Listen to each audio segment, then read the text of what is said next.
Antes de comenzar nuestro estudio en esta noche, quiero invitarles a que inclinemos nuestros rostros y vamos a pedir la bendición de Dios en el estudio de su palabra. Amante Padre Celestial, en esta noche nuevamente venimos a ti, necesitando más que cualquier otra cosa sabiduría para entender tu palabra. Por esto te pedimos que tú nos abras la mente para que podamos comprender el mensaje de esta noche. Y más que esto, te rogamos que nos des discernimiento para aceptar el mensaje y para aplicarlo en nuestra vida, de tal manera que estemos preparados para las cosas que pronto van a suceder en este mundo y para tu venida. Te lo pido en el nombre de Jesús. Amén. Para entender nuestro mensaje de esta noche necesitamos repasar el tema que estudiamos ayer en la mañana, en nuestro culto divino. Así que voy a repasar brevemente lo que estudiamos en la reunión de ayer en la mañana, y vamos a estudiar en esta noche el contraparte o la contraparte del profeta del cual estudiamos ayer. Hoy vamos a hablar del Elías falso o del falso profeta Elías, mientras que ayer hablamos del verdadero profeta Elías. Ahora quiero repasar brevemente lo que estudiamos ayer con el fin de que podamos entender lo que vamos a estudiar en esta noche. Ustedes recuerdan que nuestro estudio de ayer, que se basó en Primera de Reyes, el capítulo 17 y 18, que estaban involucrados en la historia 4 personajes. En primer lugar está Elías, el profeta, el portavoz de Dios que trae el mensaje. En segundo lugar tenemos los 3 enemigos del profeta Elías. La primera enemiga del profeta Elías era ¿quién? Jezabel. Una mujer que ramera, idólatra, fornicaria, ¿verdad? Lean por ejemplo Apocalipsis 2, 20 al 23, y dice que Jezabel era una mujer fornicaria, es decir, llevaba al pueblo de Israel a fornicar. Y ustedes recuerdan que estudiamos ayer que Acab, el rey de Israel, el gobernante, podríamos decir en términos de hoy en día, el presidente de Israel, el que tenía derecho de emitir legislaciones y decretos gubernamentales, se unió en matrimonio ¿con quién? Se unió en matrimonio ilícito con Jezabel. Y la Biblia llama eso la unión del rey con esta sacerdotisa de una religión pagana. Lo llama la Biblia fornicación.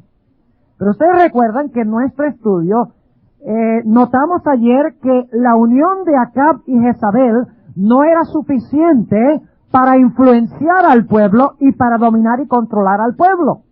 Era necesario que Jezabel tuviera instrumentos que extendieran su influencia en medio del pueblo. ¿Y quiénes eran esos instrumentos que usaba Jezabel para lograr sus propósitos entre el pueblo, para que los decretos del rey se implementaran en medio del pueblo? ¿Recuerdan ustedes quiénes eran esos? Los falsos profetas de Baal.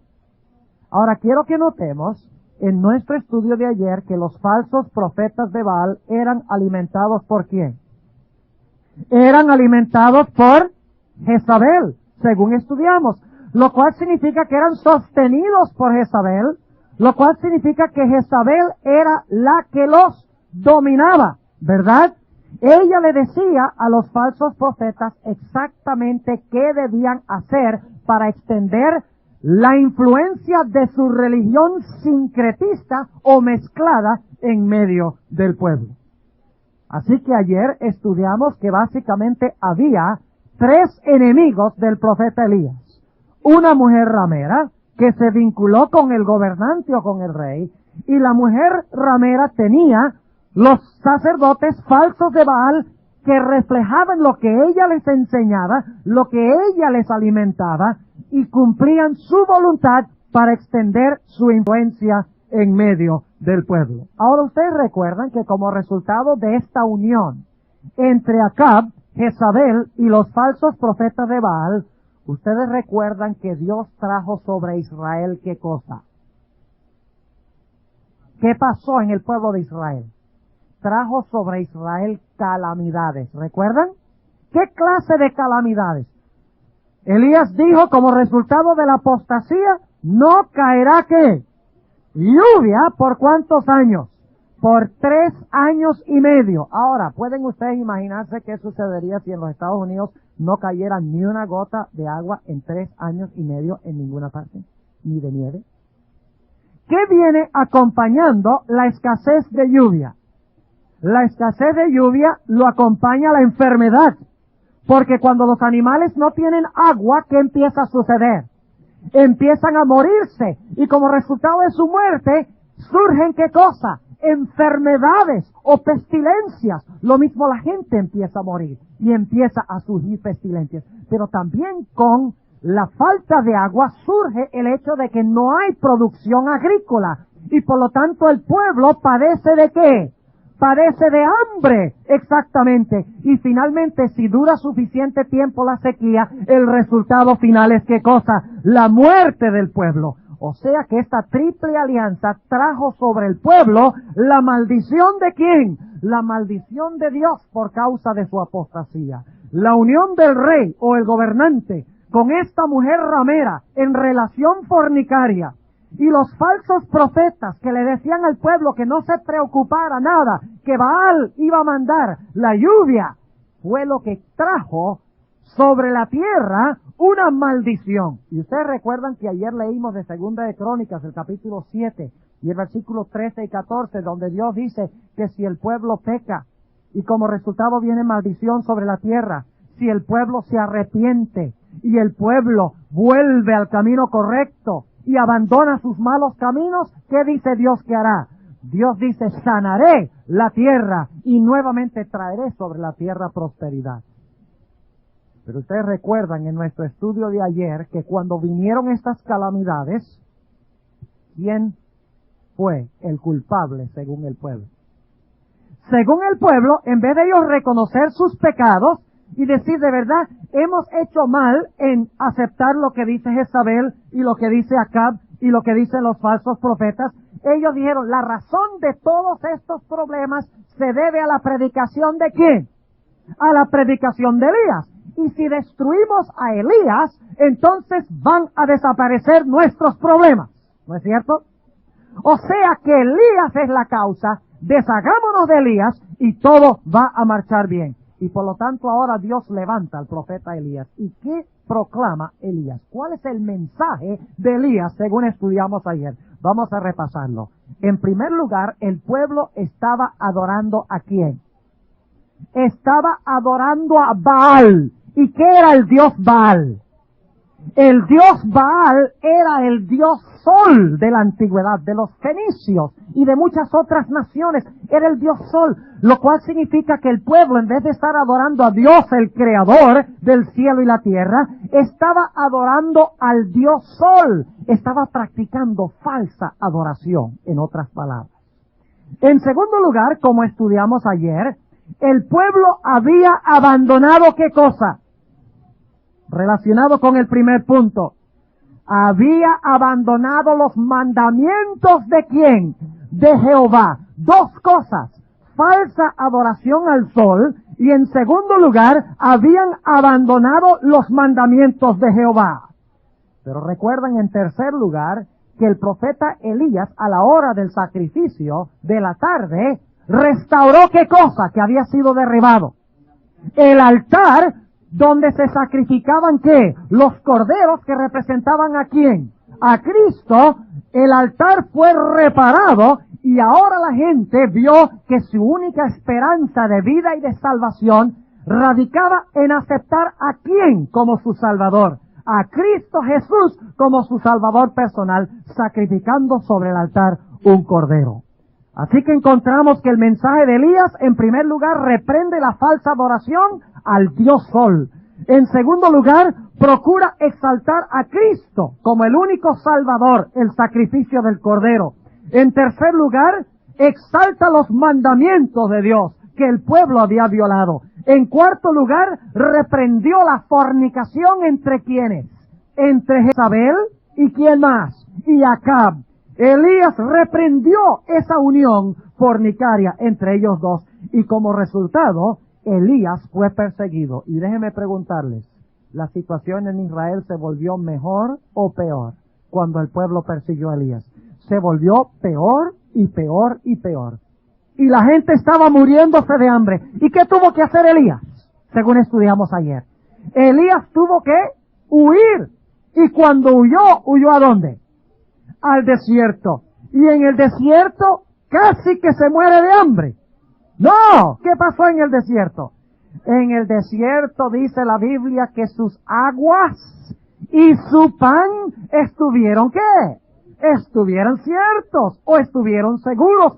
O sea que fue escudado o protegido en el desierto. Mientras que los impíos de la Triple Alianza estaban muriéndose de hambre, Elías estaba seguro, sano y salvo, protegido por el poder del Señor. Ahora ustedes recuerdan, y quiero que capten este punto, porque a este punto vamos a llegar especialmente en esta noche. Ustedes recuerdan la confrontación que se realizó en el Monte Carmelo, ¿verdad? Hasta el Monte Carmelo, ¿cuánto efecto había tenido el mensaje de Elías para convencer al pueblo, según estudiamos ayer?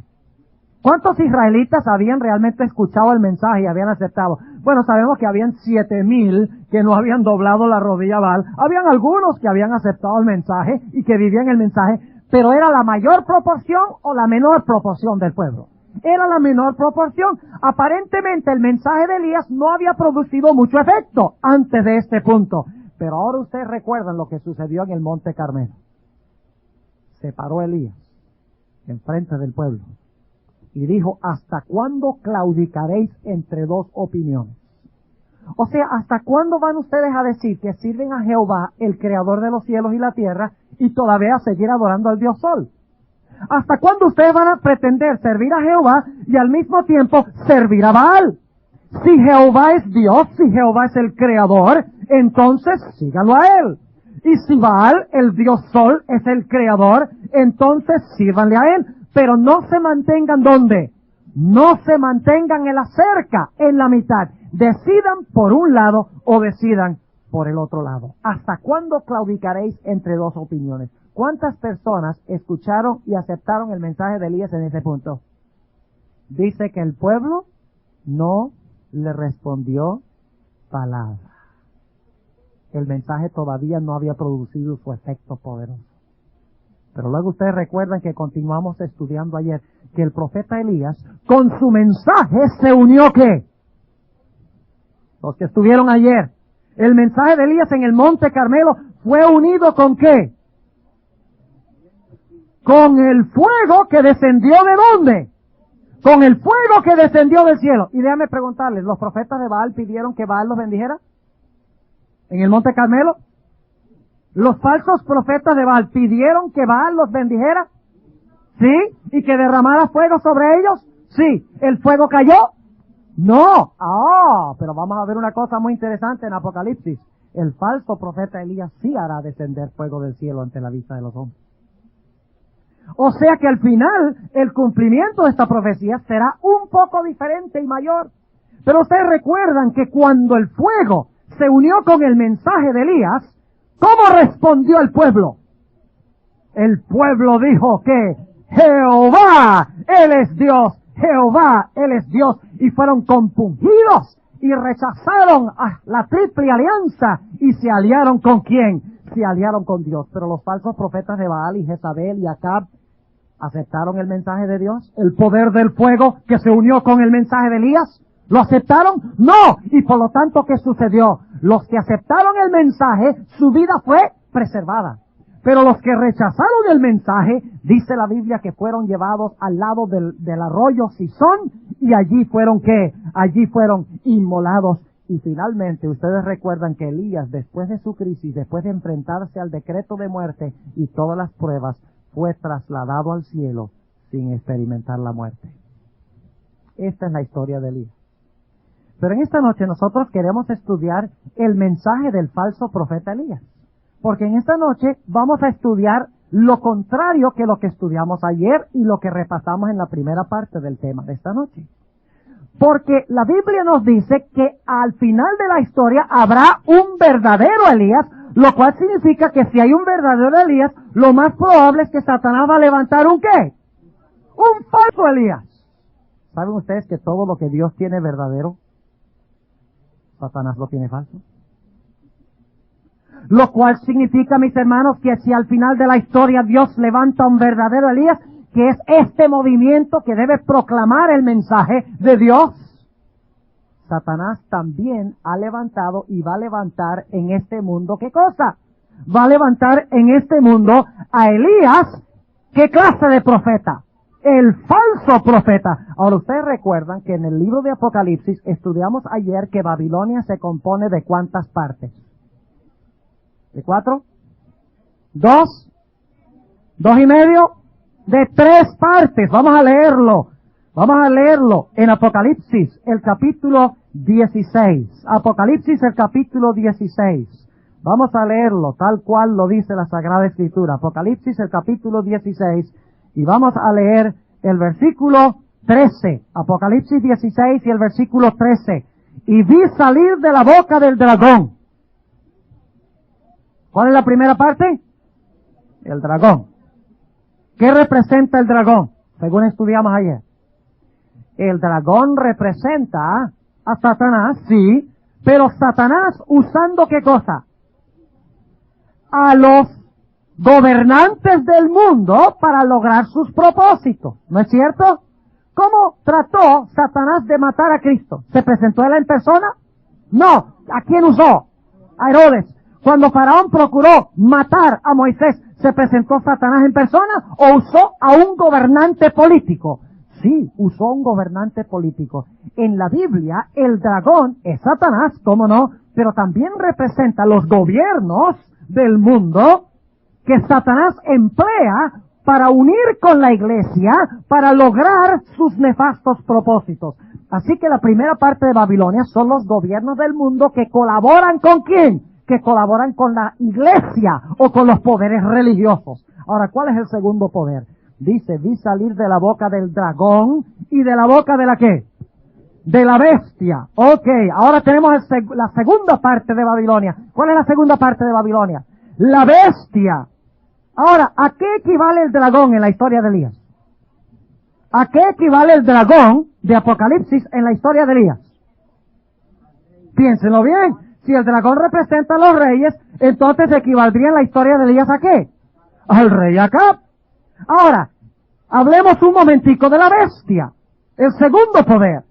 Si la bestia es el poder con quien el dragón se une, entonces en la historia de Elías, ¿quién debe ser representado por la bestia de Apocalipsis?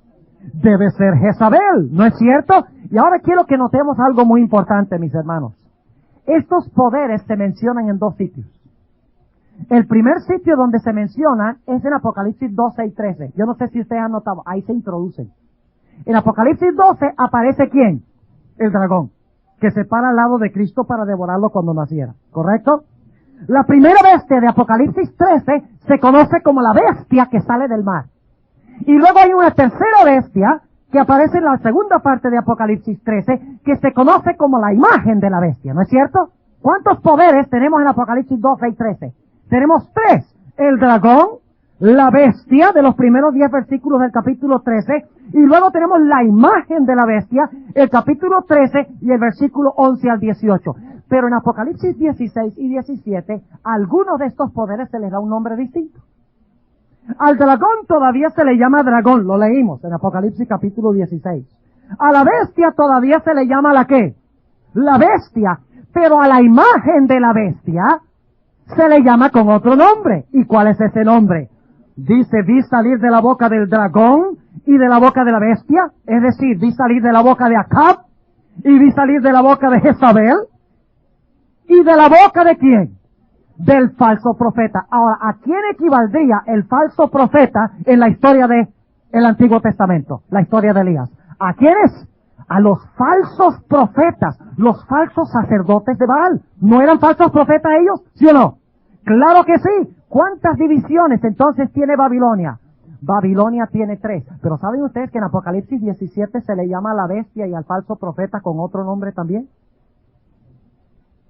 En Apocalipsis 17 todavía se le llama a los gobiernos del mundo el dragón o los reyes. Pero en Apocalipsis 17, en vez de llamar A la bestia, con el nombre de la bestia, se le llama la ¿qué? Según estudiamos ayer, se le llama la grande ramera. ¿Era Jezabel una grande ramera? ¿Es la bestia lo mismo que la grande ramera? Sí, la grande ramera, y luego se le llama en el capítulo 17 y el versículo 5, ¿la qué? La madre. O sea que se le llama a la bestia, ¿qué cosa también? Se le llama madre. Ahora, ¿cuántos de ustedes conocen una madre que no tiene hijos? Esa pregunta la hice ayer. Nadie aquí conoce una madre que no tiene hijos. Y ustedes dirán, ¿cómo así? Es que la palabra madre indica de que tiene hijos. Para ser madre tiene que tener hijos. Lo cual significa que el falso profeta, la imagen del capítulo 13, la imagen de la bestia, el falso profeta del capítulo 16 es lo mismo que ¿qué? En el capítulo 17. Las hijas de la ramera. Ahora capten el cuadro. En Apocalipsis 12 tenemos el dragón. En Apocalipsis 16 tenemos el dragón. Y en Apocalipsis 17 tenemos los reyes. ¿No dice que la ramera se une con los reyes? ¿Sí o no? O sea que tenemos dragón y ¿qué? Y reyes. Ahora hablemos del segundo poder. Tenemos la bestia. En Apocalipsis 16 también se le llama ¿qué? Bestia. Pero en Apocalipsis 17 se le llama ¿qué? La ramera, la madre, ¿verdad? Ahora, en Apocalipsis el capítulo 13 se le llama a este poder, el tercer poder, la ¿qué de la bestia? La imagen de la bestia. En Apocalipsis 16 se le llama el falso profeta. Y en el capítulo 17 se le denomina las hijas de la madre, las hijas de la ramera. ¿Han captado el cuadro de lo que estoy diciendo? Es muy importante que captemos la secuencia de los poderes. O sea que Acab es lo mismo que decir el dragón y los reyes. Jezabel es lo mismo decir que la bestia y la ¿qué? Y la madre. Y decir los profetas de Baal es lo mismo que decir que la imagen de la bestia, el falso profeta y las hijas de la madre. ¿Entienden lo que estamos diciendo? En otras palabras, la Biblia, el libro de Apocalipsis, denomina estos poderes con diferentes nombres. Ahora, vamos un momentico a hablar del falso profeta Elías, ya teniendo en mente lo que hemos estudiado. Vamos a Apocalipsis, el capítulo 13, Apocalipsis, el capítulo 13, y vamos a hablar del falso profeta. Apocalipsis, el capítulo 13, y vamos a empezar leyendo en el versículo 1, ¿ok? Para captar el contexto. Porque la imagen de la bestia es una imagen de la bestia. ¿Está relacionada la imagen con la bestia, sí o no? Cuando yo digo que alguien hace una imagen de Ricky Medina, ¿está relacionada la imagen con Ricky? Claro que sí, porque la imagen es una imagen ¿de quién? De Ricky, claro que sí. Si dijéramos, cuando se hace una estatua o una imagen de alguien, esa estatua está relacionada con ese alguien, ¿no es cierto? No es una imagen de otro, o una estatua de otro. O sea que hay una relación entre la bestia y su ¿qué? Y su imagen. Ahora vamos a leer el capítulo 13 y el versículo 1. Y yo me paré sobre la arena del mar y vi una bestia subir del mar que tenía 7 cabezas y 10 cuernos. ¿De dónde subió esta bestia? Subió del mar. ¿Qué representa el mar en la Biblia? El mar representa muchedumbres de gente en guerra. No nada más representa gente.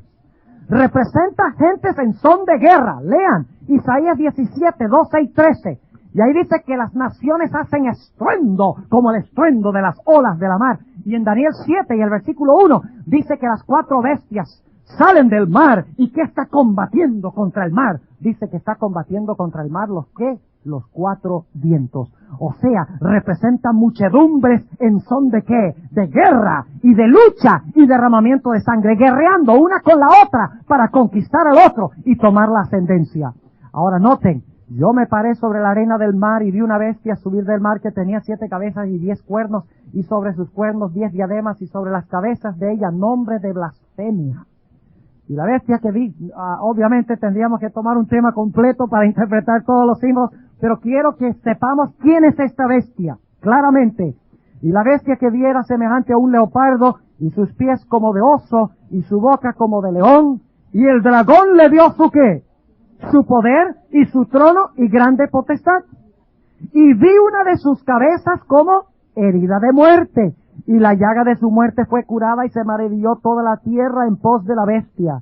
y adoraron al dragón que había dado potestad a la bestia, y adoraron a la bestia diciendo, ¿quién es semejante a la bestia y quién podrá lidiar con ella? Y le fue dado boca que hablaba grandes cosas y blasfemias, y le fue dada potencia de obrar ¿cuánto tiempo? 42 meses, que es lo mismo que ¿qué tiempo? Que 3 años y medio, o que los 1260 días, exactamente, y abrió su boca en blasfemias contra Dios, para blasfemar su nombre y su tabernáculo y los que moran en el cielo, y le fue dado hacer guerra contra los santos y vencerlos. También le fue dada potencia sobre toda tribu y pueblo y lengua y nación, y todos los que moran en la tierra le adoraron, cuyos nombres no están escritos en el libro de la vida del Cordero, el cual fue muerto desde el principio del mundo. Si alguno tiene oído, oiga. Ahora yo quiero preguntar, ¿qué representa esta bestia primera de Apocalipsis, el capítulo 13? Exactamente, el poder papal. Todos lo hemos estudiado. No hemos tomado esta noche el tiempo de estudiar todos los detalles, pero si estudiáramos Apocalipsis 13, 1 al 10, y lo vinculáramos con Daniel el capítulo 7, quedaría absolutamente claro que la bestia representa el papado. Pero ahora quiero que notemos un punto muy importante. Va a hablar del levantamiento de otra bestia. ¿Y esta bestia es qué? Es diferente, es distinta. Noten el capítulo 13 y el versículo 10. Algo va a pasar con la primera bestia. ¿Qué va a pasar con la primera bestia? Versículo 10. El que lleva en cautividad, va en cautividad. El que a cuchillo matare, es necesario que a cuchillo sea muerto. ¿Qué pasó con esta bestia? Según leímos en los primeros versículos. ¿Qué iba a pasar con esta bestia? ¿Iba a recibir una qué? Una herida de muerte. O sea que esto habla de la herida mortal, el versículo 10. ¿Y fue herida con qué? Con cuchillo. Ahora, noten que el capítulo 13, 11 en adelante, dice que la imagen de la bestia hace que se adore la bestia que fue herida con qué? Con cuchillo y vivió. Así que esto está hablando, el versículo 10 está hablando de la herida mortal que le fue suministrada a la bestia o al papado. Pero después del papado se iba a levantar un poder, después que recibiera su herida mortal, se iba a levantar otra bestia. Y queremos estudiar esa bestia porque esa bestia es el falso profeta Elías. Y lo vamos a encontrar por varias características que tenemos claramente expuestas aquí. Versículo 11 dice, después. ¿Qué indica la palabra después? ¿Después de qué? O sea que después de que cayó ¿qué? Después que cayó la primera bestia, se levantó otra bestia. Ahora, ¿cuándo cayó la bestia, la primera? ¿Qué fecha? Lo cual significa que tenemos que conseguir una nación que comienza alrededor de ¿cuál fecha? 1798. ¿Nos dice la Biblia más o menos cuándo iba a surgir este poder? Claro que sí, porque inmediatamente después de decir la bestia que fue herida de cuchillo, el que lleva cautivo es necesario que sea cautivo, el que mata cuchillo es necesario que muera cuchillo, inmediatamente después de decir eso, dice, cuando cayó, después vio otra bestia. Lo cual significa que esta bestia, la segunda bestia de Apocalipsis 13, se levanta su poderío después que cae la primera, y la primera cae en 1798, lo cual significa que esta nueva bestia alcanzará su apogeo de poder o empezará a aumentar en poder después de qué fecha? Después de 1798. Ahora empezamos a ubicarlo en el tiempo, ¿verdad? O alrededor de 1798. Ahora noten lo que dice, versículo 11, después, ya después o alrededor de 1798, vi otra bestia que subía de la tierra. Ahora, ¿qué es interesante en cuanto a esta descripción? En contraste con la primera bestia. ¿De dónde se levantó la primera bestia? Se levantó del mar, pero ¿de dónde se levanta esta? Esta se levanta de la tierra, ¿no es cierto? O sea, que hay una diferencia entre la primera y la segunda, ¿sí o no? Claro que hay una diferencia. Ahora, si la bestia que se levanta del mar, el mar, según la Biblia, representa luchas y guerras, donde una nación tumba a otra para levantarse ella, entonces una nación que se levanta de la tierra significa una nación que se levanta donde no hay qué. Donde no hay guerra y donde no hay muchas gentes o naciones. ¿Entienden ustedes lo que estoy diciendo? Si las aguas en combate representan muchas naciones luchando por la supremacía, Entonces, una bestia que se levanta de la tierra donde no hay aguas, donde no hay vientos, donde no hay tribulación, significa una nación que se levanta en un sitio donde no hay gentes y donde no hay ¿qué? Donde no hay guerras. Empezamos a captar un cuadro interesante y tenemos que conectar esto con Apocalipsis 12. Porque Apocalipsis 12, ustedes recuerdan, hablamos de las 7 etapas de la victoria de Cristo. Y dijimos que cuando estaba terminando la persecución de los 1260 años, dice que vino algo a rescatar a la mujer. ¿Y qué fue lo que rescató a la mujer? La tierra fue la que ¿qué? Fue la que ayudó a la mujer. Ahora yo les pregunto, cuando la persecución estaba en su apogeo en el mundo antiguo, en Europa, como resultado de la obra del papado, ¿a dónde huyeron las gentes para conseguir libertad? Huyeron a este país.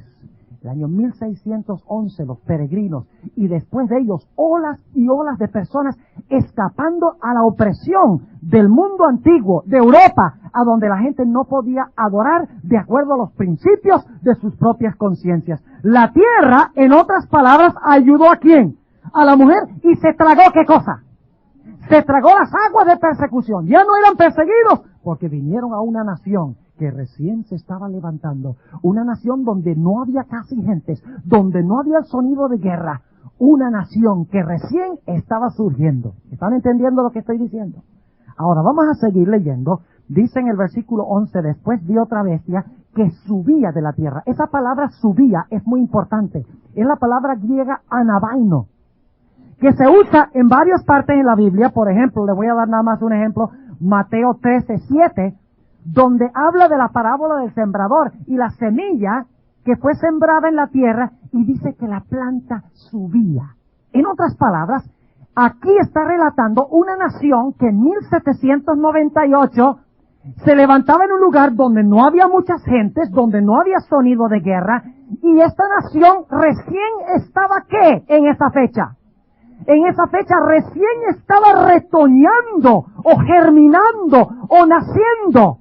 Una nación que garantizaba libertad de conciencia, porque dice que secó las aguas de la persecución. Una nación distinta que no se levantó por guerra contra otras naciones, sino que se levantó por la providencia divina. ¿Están entendiendo lo que estoy diciendo? Ahora, sigamos leyendo. Dice que esta bestia tenía 3 cuernos. ¿Están despiertos? No se me duerman, que de vez en cuando voy a leer mal para ver si están despiertos. Dice que la bestia tenía ¿qué? 2 cuernos semejantes a los de un cordero. Ahora paremos ahí un momentico. ¿Qué representa un cordero en la Sagrada Escritura? Un cordero en la Sagrada Escritura representa a Cristo. ¿No es cierto? Cuando Juan el Bautista introdujo a Cristo, ¿qué dijo? He aquí el Cordero de Dios que quita el pecado del mundo. Y en Isaías 53 dice que fue llevado como ¿qué? Como cordero al matadero y no abrió su boca. ¿Qué representa el cordero? Dejando que la Biblia misma se explique. Representa a Cristo Jesús. Ahora yo quiero preguntarles, ¿esta bestia era semejante a un cordero o tenía cuernos semejantes a los de un cordero? Esta bestia no es una bestia como cordero.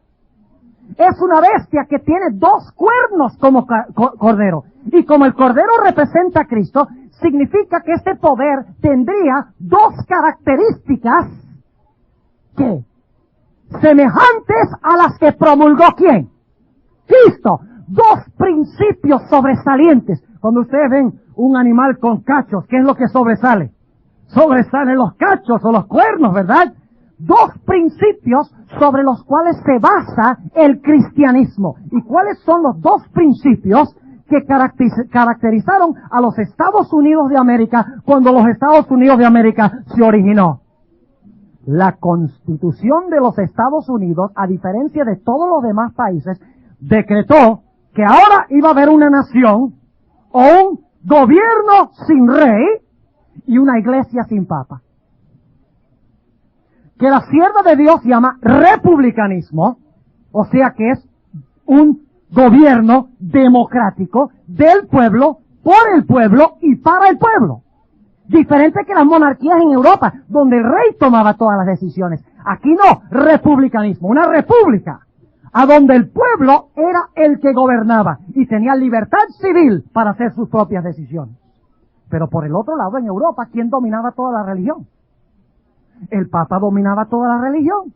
Y por lo tanto, el otro cuerno representa el hecho de que en esta nueva nación se iba ahora a garantizar lo que se llama protestantismo, o sea, se iba a garantizar la libertad o la democracia de la gente para adorar a Dios como ellos quisieran adorarlo. ¿Entiende lo que estoy diciendo? Un Estado sin rey y una iglesia sin papa.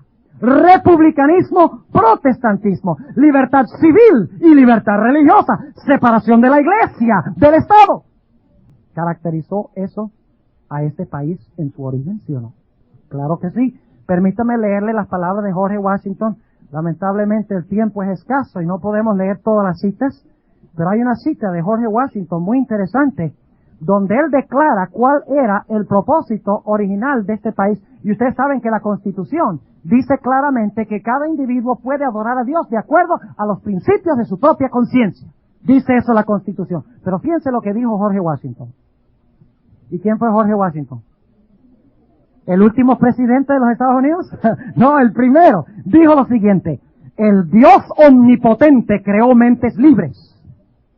Y cualquier intento de influenciarla por medio de castigos temporales o cargas constituyen un abandono del plan del santo autor de nuestra religión. Ningún hombre será obligado a frecuentar o apoyar un ministerio o servicio religioso, ni será inducido a sufrir por causa de sus opiniones o creencias religiosas. Todos los hombres tendrán libertad de profesar y por argumentación de mantener sus opiniones en materia de religión. Eso dijo el fundador de este país, George Washington, quien sacrificó prácticamente su vida, aunque no murió en batalla, para el bien del establecimiento de la República. Todos los pioneros de los Estados Unidos vieron la necesidad de que el Estado fuera Estado y que la Iglesia fuera Iglesia. Vieron la necesidad de garantizar la libertad civil y religiosa sin que uno influenciara al otro. Y dice la sierva de Dios en el Conflicto de los Siglos, página 494, dice que en esto radica el secreto de su poder de este país. Al igual que Sansón, el secreto de su poder radicaba en su cabello. De la misma forma, el secreto del poder de este país es que mantenga separado la política de la religión, la iglesia del Estado, y que dé democracia civil y democracia religiosa. ¿Era así con el pueblo de Israel en los días de acá? ¿Qué pasó en los días de acá? Estaba unido, que el rey, ¿con quién? Con Jezabel, la directora de la religión de Baal, y con los falsos profetas de Baal. Estaba la política unida a la ¿qué? Unida a la religión. Pero encontramos en Apocalipsis el capítulo 13 y el versículo 11 que este país se originó con dos principios cristianos. ¿Qué dijo Jesús? Dad a César lo que es de César y da a Dios lo que es de Dios. Y luego Cristo dijo, mi reino no es de este mundo. Así que cualquier intento que haga la iglesia de establecer el reino de Cristo en esta tierra están errados. Porque Cristo mismo dijo, mi reino no es de este mundo. No lo establecen en este mundo. En este mundo que gobiernen los poderes civiles, dice Pablo en Romanos el capítulo 13. Y Dios que gobierne su reino. Pero no mezclen los dos reinos, porque cuando se une la iglesia y el Estado, siempre la iglesia termina usando el Estado para que la gente haga lo que dice la iglesia. La historia lo ha demostrado, sin ninguna excepción. Cuando la iglesia y el Estado se unen, inmediatamente la iglesia usa el brazo del Estado para castigar a los individuos que no están en armonía con nuestras enseñanzas. Pero Cristo dijo, no, la gente no me va a seguir porque tienen miedo de ir a la cárcel. La gente no me va a seguir porque tienen miedo de morir. La gente me va a seguir porque escuchan y aceptan mi palabra. Conoceréis la verdad y la verdad os libertará, dijo Cristo Jesús. Ahora volvamos a Apocalipsis 13. ¿Están empezando a captar un cuadro de quién es este poder? Bíblicamente, hemos dejado que la Biblia se explique sola. Yo sé que hemos escuchado que los Estados Unidos es simbolizado como la segunda bestia, pero sabíamos que había tanta evidencia de que los Estados Unidos es ese poder. Originó en 1798. Se originó en un lugar donde no había ¿qué? donde no había gentes. Se levantó sin necesidad de ¿qué? De guerrear. Fue un poder que ¿qué? Que tenía dos principios semejantes a los de ¿quién? Semejantes a los de un cordero, de Cristo. O sea que iba a albergar principios ¿qué? Cristianos. Iba a ser un país de naturaleza cristiana, en otras palabras. Pero ahora surge un cambio interesante en esta nación. Note lo que dice. Primero dice que ve otra bestia, que subía de la tierra, o sea, retoñaba, recién salía, tenía dos cuernos, o sea, principios cristianos, como los de Cristo, como los de un cordero, pero de repente algo increíble sucede. Dice que esta bestia, que tiene cuernos como un cordero, de repente ¿qué? Habla como un dragón. O sea que un país cristiano, de repente habla como ¿quién? Como Satanás. Habla como Satanás. Y ustedes dirán, ¿cómo es posible?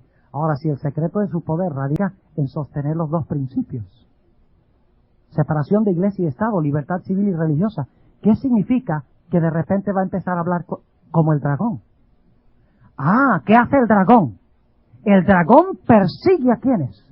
A los que sirven a Dios. ¿Y cómo persigue a los que siguen a Dios? Usando el poder ¿de qué?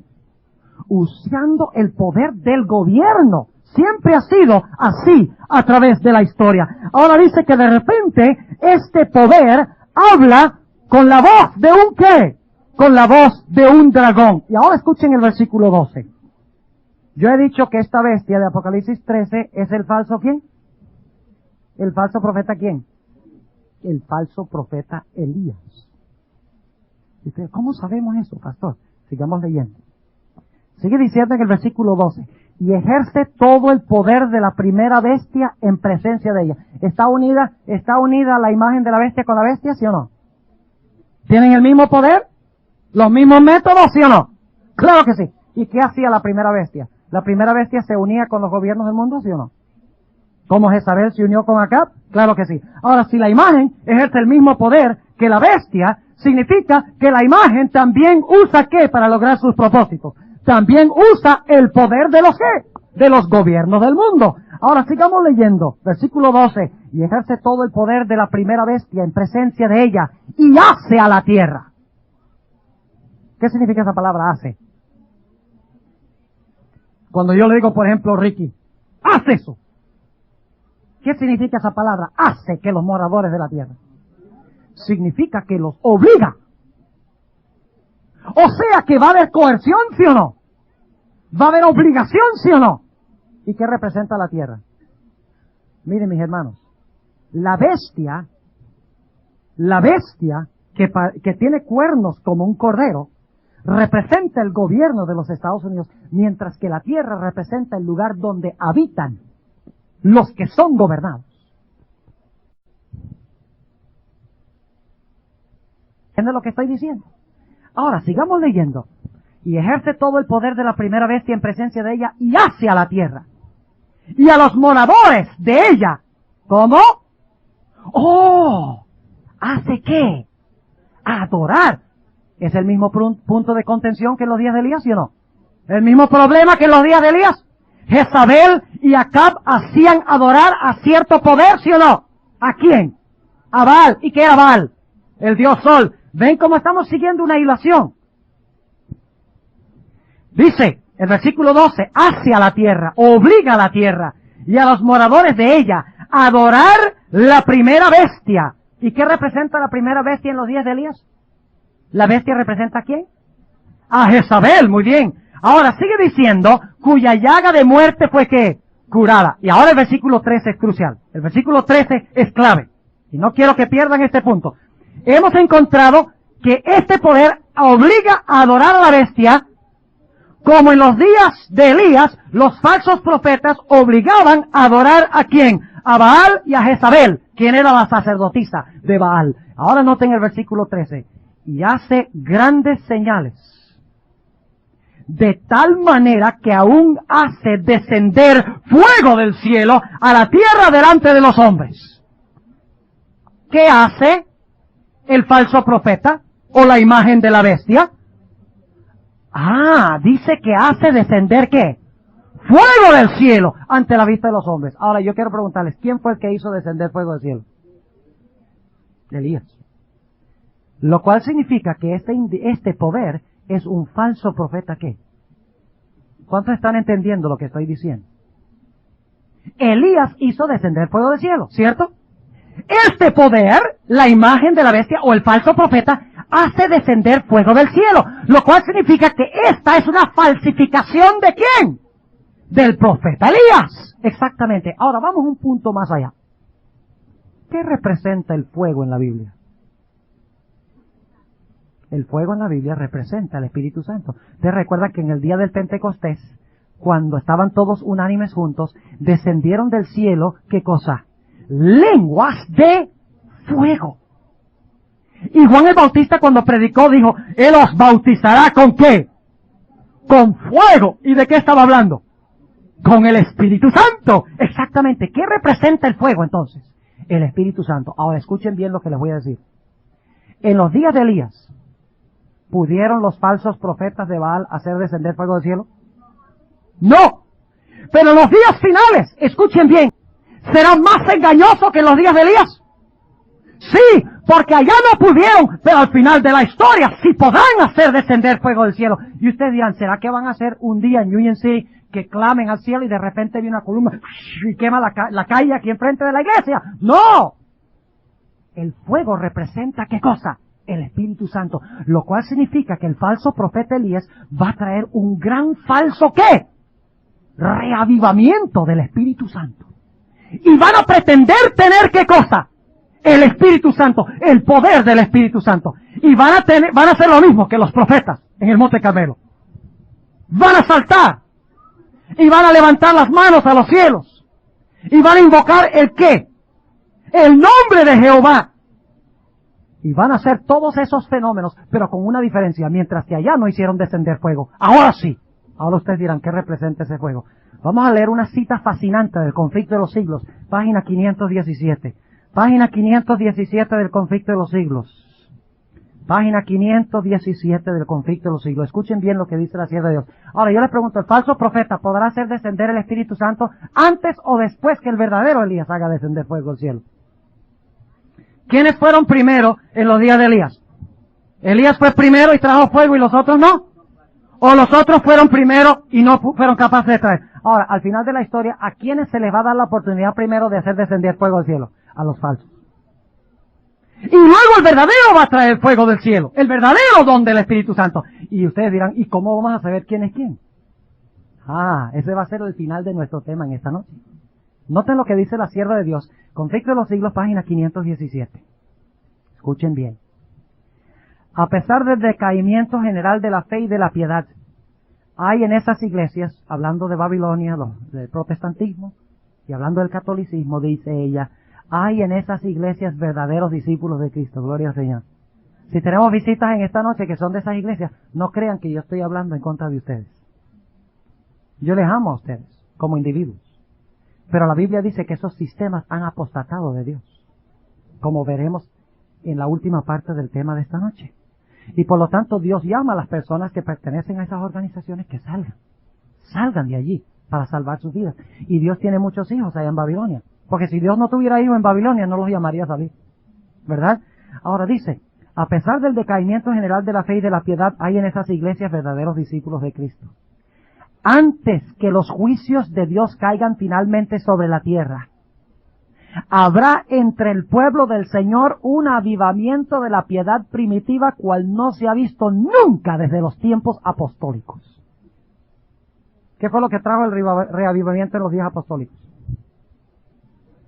El poder del Espíritu Santo. ¿No fue eso lo que avivó a los discípulos en el aposento alto? Sí. Dice la sierva de Dios, el Espíritu y el poder de Dios serán derramados sobre sus hijos. Y ahora escuchen.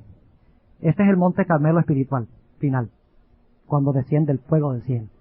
El ángel que anuncia el fuerte clamor, salid de ella, pueblo mío, dice, entonces muchos se separarán de esas iglesias en las cuales el amor de este mundo ha suplantado al amor de Dios y de su palabra.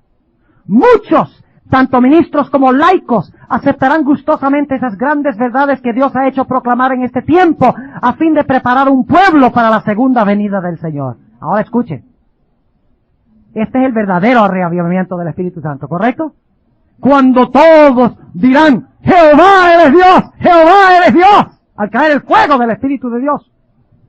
Ah, pero ya hemos visto que el falso profeta también va a hacer descender fuego y lo va a hacer primero, ¿cierto? Leamos. El enemigo de las almas desea impedir esta obra. ¿Cuál obra? El reavivamiento del Espíritu Santo. Y antes, escuchen, y antes que llegue el tiempo para que se produzca tal movimiento, tratará de evitarlo introduciendo una falsa imitación. ¡Qué tremenda cita de la sierva de Dios! 517, conflicto de los siglos. Y sigue diciendo, escuchen, hará aparecer como que la bendición especial de Dios es derramada sobre las iglesias que pueda colocar bajo su poder seductor. Allí se manifestará, o sea, en las iglesias, se manifestará lo que se considerará como un gran interés por lo religioso. Multitudes se alegrarán de que Dios esté obrando maravillosamente en su favor, cuando en realidad la obra provendrá de otro espíritu. Bajo un disfraz religioso, Satanás tratará de extender su influencia sobre el mundo cristiano. Ahora saben ustedes que yo creo algo. Yo creo que la bestia que vio Juan, que se describe aquí en Apocalipsis 13, era un bisonte. ¿Saben ustedes qué es un bisonte? Y ustedes dirán, la Biblia no dice bisonte. Déjenme explicarles por qué. Si ustedes miran un bisonte, yo conozco los bisontes porque yo viví en Wyoming, donde uno sube allá al Parque Nacional, en los Black Hills, y ve unos miles y miles de bisontes, allá en la pradera, como en antiguo oeste americano. ¿Cuál era el animal que caracterizó este país en su origen? El bisonte. Exactamente. Ahora ustedes dirán, ¿por qué el bisonte? El bisonte, y tengo aquí unas fotos, un artículo muy interesante, fascinante, que apareció en la revista Cromos, una revista colombiana. El bisonte tiene dos cuernos que son idénticos a los cuernos de un cordero. Y no solo eso, sino que cuando el bisonte está pequeño, es igualito a un cordero. Y tengo aquí un retrato, si lo quieren ver. Igualito a un cordero. Pero no solamente eso. Cuando está chiquito parece un cordero y tiene dos cuernos como de cordero. Pero cuando llega a ser grande, yo no sé si ustedes han visto la cara de un bisonte. De verdad parece la cara de un dragón. Porque es una cara así larga. Y cuando se prepara para atacar, hace y echa como humo por la boca. Como es frío allá en Wyoming. Echa humo por la boca. Y tiene así como una barba larga. Y de verdad la cara, si ustedes la ven, y aquí tengo retratos, parece un demonio.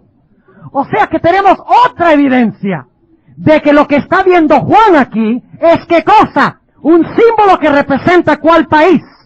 Este país, los Estados Unidos de Norteamérica. Ahora sigamos leyendo. En otras palabras, este profeta falso, ¿cómo se llama? Este falso profeta, ¿cuál es su nombre? ¿El falso profeta qué? Elías. Noten que no dice que se levantarán falsos profetas, como dice en otras partes de la Escritura. Ni dice que se levantará un falso profeta. En el idioma griego hay un artículo definido. Dice, el falso profeta. Es un profeta específico. Un profeta con nombre propio. Y por las características nos damos cuenta que ese falso profeta es el falso profeta ¿qué? Elías. Ahora, mis hermanos, escuchen lo que les voy a decir. En el Antiguo Testamento, los profetas no pudieron hacer descender fuego del cielo.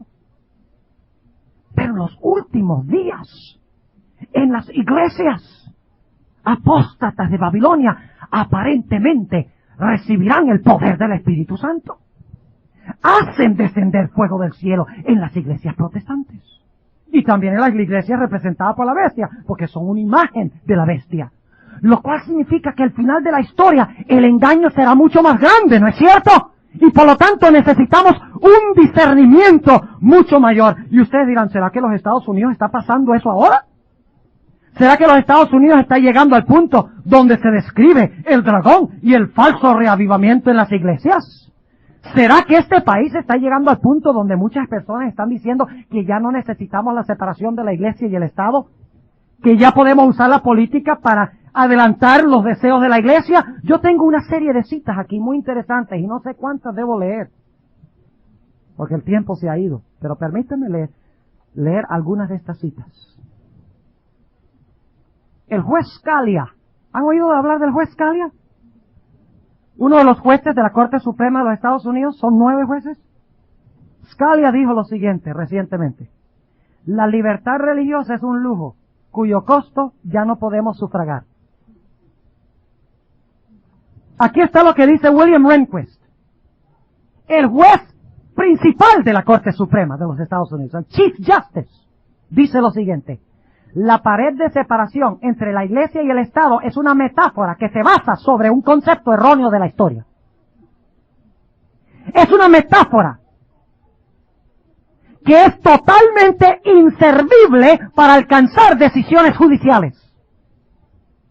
Y por lo tanto debe ser franca y explícitamente abandonada.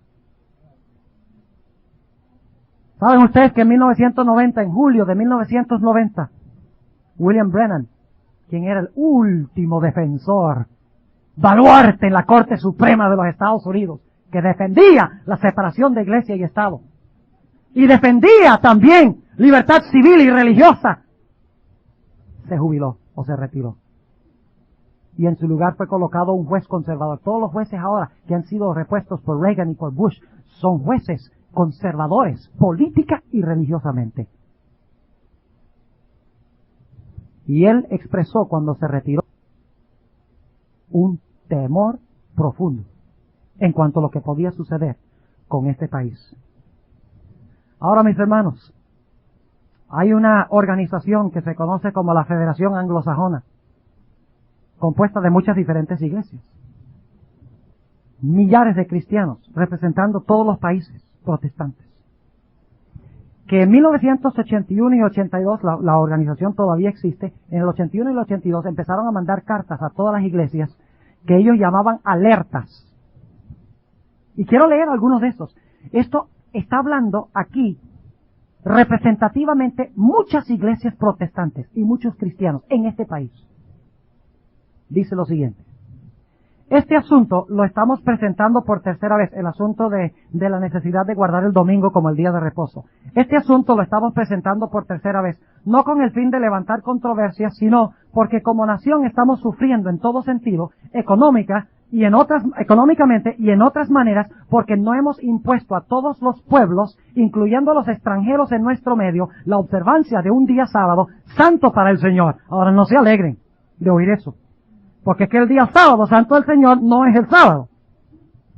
Seguimos leyendo. Dice: no es el deber de ningún grupo de personas específicamente, ni de ninguna iglesia, proclamar un día como sábado que debe observarse a lo largo y lo ancho de nuestra nación. Dice, no es la responsabilidad ni de ningún individuo ni de la iglesia. Entonces, ¿de quién es la responsabilidad? Dicen, es el deber del gobierno del pueblo hacerlo. Los padres de la patria hicieron esto por decreto del gobierno, y como resultado Dios bendijo y prosperó sus actividades. ¿No suena más o menos como en los días de Elías? Adoren a Baal y vendrá prosperidad. Sigo leyendo. Dice, ellos no se molestaban, o sea, los pioneros, los padres de la patria, ellos no se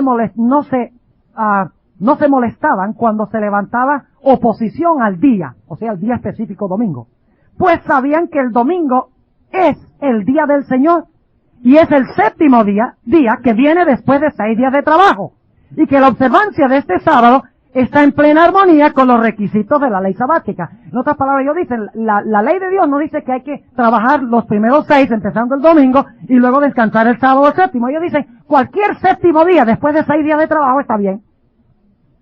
Y luego sigue diciendo, escuchen, si como nación queremos escapar a los problemas crecientes que Dios ha enviado para afligir a su pueblo, la oposición al domingo como el sábado nacional debe cesar. No habrá reposo del desastre económico que ha de venir, al menos que el gobierno enforce por decreto y por acción el séptimo día que viene después de 6 días de trabajo, hablando del domingo. Y luego sigue diciendo, ya en la alerta especial de número 22 de octubre de 1981, indicamos que Dios ha encendido. Noten que dice que el culpable de todo lo que está sucediendo, en realidad, ¿quién es el que lo hace? Dios. ¿Por qué? Porque no se observa ¿cómo? El domingo. Dice, ya indicamos que Dios ha encendido en nuestro medio los fuegos inextinguibles de un desastre económico que pronto vendrá. Esto significaría un colapso total de la economía mundial y los palacios de los traficantes de dinero serán consumidos y todas las transacciones comerciales quedarán en ruinas. Este es el precio que debe pagar nuestra nación por no haber santificado el día del Señor y por nuestros gobernantes no haber enforzado su observancia estricta. ¿Escuchan la voz del dragón? Sigue diciendo. Se va a poner mejor esto.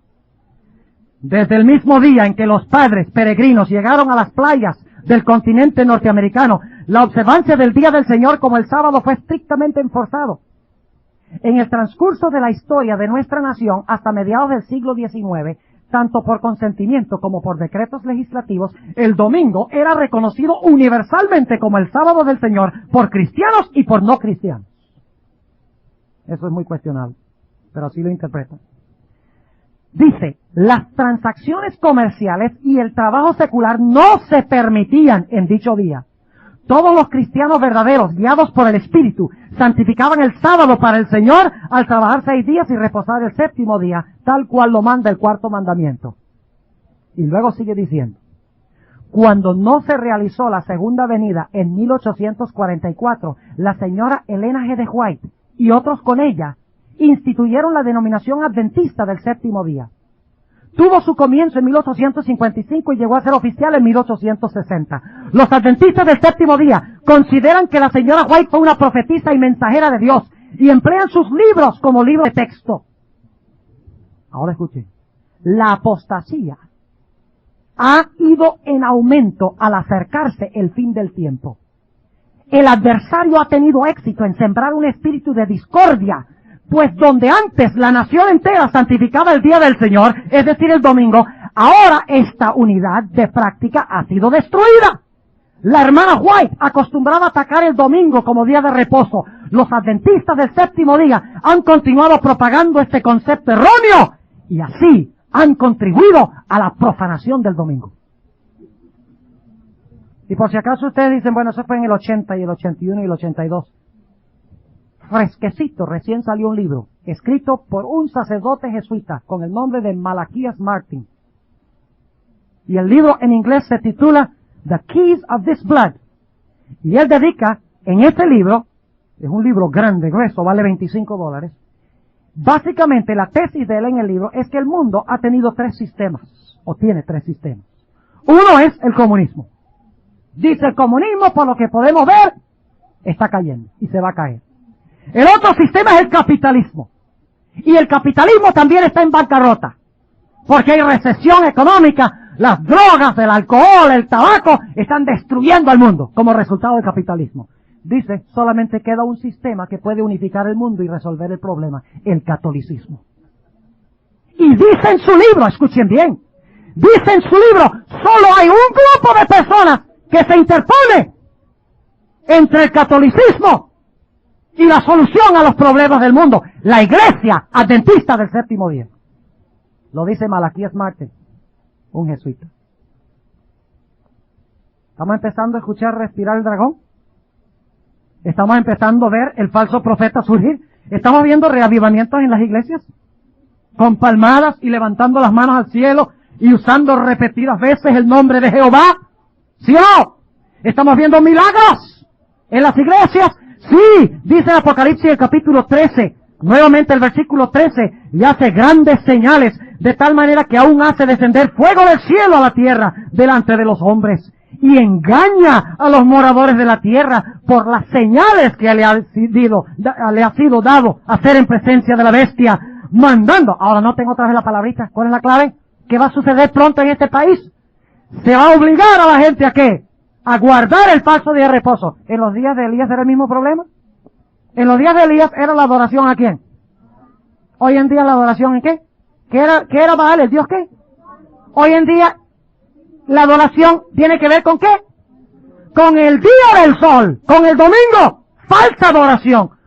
Y junto con la falsa adoración viene un quebrantamiento de ¿qué? El que no guarda el sábado está quebrantando ¿qué?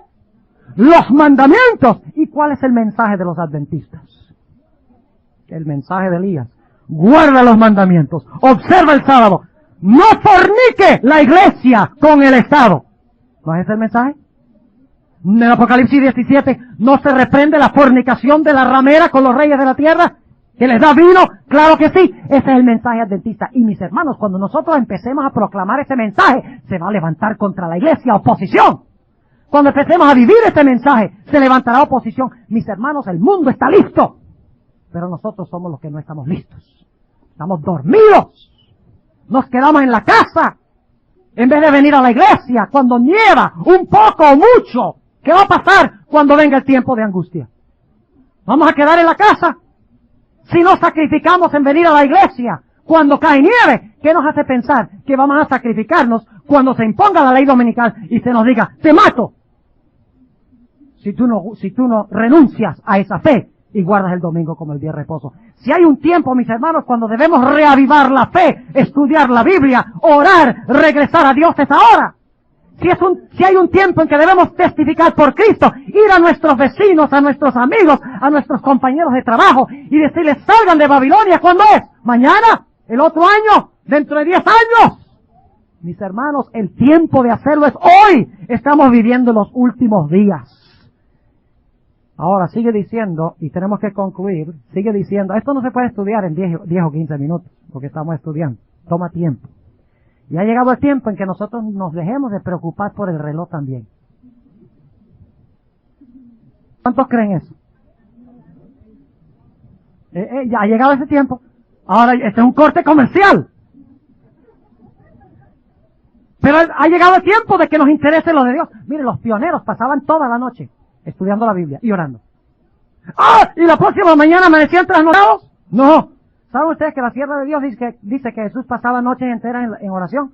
Y cuando salía a recibir las muchedumbres en la mañana, la gente creía por su cara que había dormido toda la noche. Lo dice en el Ministerio de Curación. Porque la Biblia y la oración revitalizan el sistema. Quitémonos las cobijas de encima. Dejemos de estar calentitos. Y volvamos a nuestro fervor en el Señor, mis hermanos. Decidamos este año que vamos a estudiar la Biblia. Sigue diciendo aquí el versículo 14, y engaña a los moradores de la tierra por las señales que le ha sido dado hacer en presencia de la bestia, mandando a los moradores de la tierra que hagan ¿la qué? La imagen de la bestia que tiene la herida de cuchillo y vivió, versículo 15, y le fue dado que diese espíritu a la imagen de la bestia, para que la imagen de la bestia ¿qué? Hable. Paremos ahí un momentico. Si esta bestia representa a los Estados Unidos, ¿cómo habla los Estados Unidos? Habla como un dragón. ¿Pero por qué medio habla un país? ¿Solo el presidente? ¿Qué hizo Bush ahora con el asunto del Golfo Pérsico? ¿Cómo habló los Estados Unidos en cuanto a lo que pasa en el Golfo Pérsico? ¿Qué hizo Bush? Lo llevó al Congreso. Y lo que dijo el Congreso es la voz del país, ¿sí o no? Es la voz del país. Un poder habla a través de sus poderes ejecutivos, legislativos y ¿qué? Y judiciales. Exactamente. Dice entonces aquí, en el versículo 15, le fue dado que diese espíritu a la imagen de la bestia, para que la imagen de la bestia hable. ¿Y hable qué? ¿La dulzura de Cristo? No. Hable y hará que cualesquiera que no adoraren la imagen de la bestia sean ¿qué? Muertos. Elías fue condenado a muerte por su predicación en contra de adorar al Dios Sol, en contra de la fornicación, en contra de violar los mandamientos, ¿sí o no? Ahora, el Elías final será condenado a muerte, ¿sí o no? ¿Quieren ustedes saber quién va a estar en lo correcto y quién va a estar en lo incorrecto al final de la historia? Bien sencillo. Los que son perseguidos están con Dios y los perseguidores están con Satanás. ¿Oyeron lo que dije? Así de sencillo, ¿saben ustedes quién es el verdadero Elías? Los perseguidos son los hijos de Dios. Los perseguidores son los seguidores de Satanás. Los que predican que el sábado es el día de reposo son de Dios. Los que dicen que el día del sol es el día de reposo no son de Dios. Los que dicen que la iglesia y el Estado pueden ir juntas no son de Dios. Los que dicen que deben ir separados son de Dios. Los que dicen que hay que guardar todos los mandamientos son los de Dios, son de Dios. Los que dicen que no importa guardarlos todos, no son de Dios. O sea, ¿cómo distinguimos al falso Elías? Distinguimos al falso Elías por su mensaje. Y por la forma como la gente lo trata. ¿Saben ustedes que todos los profetas verdaderos fueron perseguidos? Por eso Jesús dijo, ay de vosotros cuando todo el mundo hablaré bien de ustedes. Porque así también hicieron con los falsos profetas. ¿Han visto ustedes en televisión estos evangelistas? ¡Oh, muchedumbre de personas! ¡Ay, qué lindo predicador! ¡Qué fantástico! Mis hermanos, a mí me gusta cuando algunos hablan mal de mí. Esto primero me mantiene humilde y en segundo lugar me dice, bueno, debe ser que no soy un falso profeta. Porque algunos están hablando mal. Claro, algunos hablan mal sin razón. Así que tampoco hay que hablar mal sin razón. Versículo 16. Sigue diciendo el versículo 16. Y hacía. Noten, ¿cuántas veces se usa esa palabra? Manda. Hacía. ¿Ven? ¿Qué clase de religión es esta? ¿Religión de qué? De coerción, de obligación. Dígame ustedes, ¿la iglesia ha recibido de Cristo el poder de la Inquisición? ¿Cómo debe servir la gente a Cristo? Si tú no sirves a Cristo, te corto la cabeza. O te torturo. ¿Es así que Cristo quiere que se le sirva? Cristo dijo que debemos vencer a la gente con la espada, pero no es la espada de un soldado, sino la espada del Espíritu, que es la palabra de Dios. Cuando la iglesia cree que tiene que usar el Estado para arreglar el asunto del aborto, y para que se ore en las escuelas públicas, y para que se condene la homosexualidad, y que hay que hacer que el gobierno logre eso, es porque la iglesia ha perdido el poder desde aquí, desde el púlpito. Porque lo que debe transformar al mundo no es el poder del Estado, sino el poder de la iglesia, de la piedad vital en la iglesia. Sigue diciendo en el versículo 16, y hacía que a todos, a los pequeños y grandes, ricos y pobres, libres y siervos, se pusiese una marca en su mano derecha o en su frente. ¿Qué es la marca de la bestia? La observancia del día del sol. ¿Tiene alguna relación con Elías? Ciertamente que sí. Dice, y que ninguno pudiese, ¿qué? Comprar o vender. Elías, aparentemente, cuando fue al destierro, ¿se iba a morir de hambre? Sí. Aparentemente, los hijos de Dios al final de la historia van a morir de hambre. Sí, porque no podrán, ¿qué? Comprar ni vender. Pero aquí dice en el capítulo 7, que las aguas y el pan de los hijos de Dios estarán, ¿qué? Seguros cuando tengan que huir. Que ninguno pudiese comprar o vender, sino el que tuviera la señal o el nombre de la bestia o el número de su nombre. Aquí hay sabiduría, el que tiene entendimiento cuenta el número de la bestia, porque es el número de hombre y el número de ella, 666. Apreciados hermanos, en esta noche hemos estudiado una profecía importante. Ayer estudiamos una importante, ayer vimos una cara de la moneda, Elías.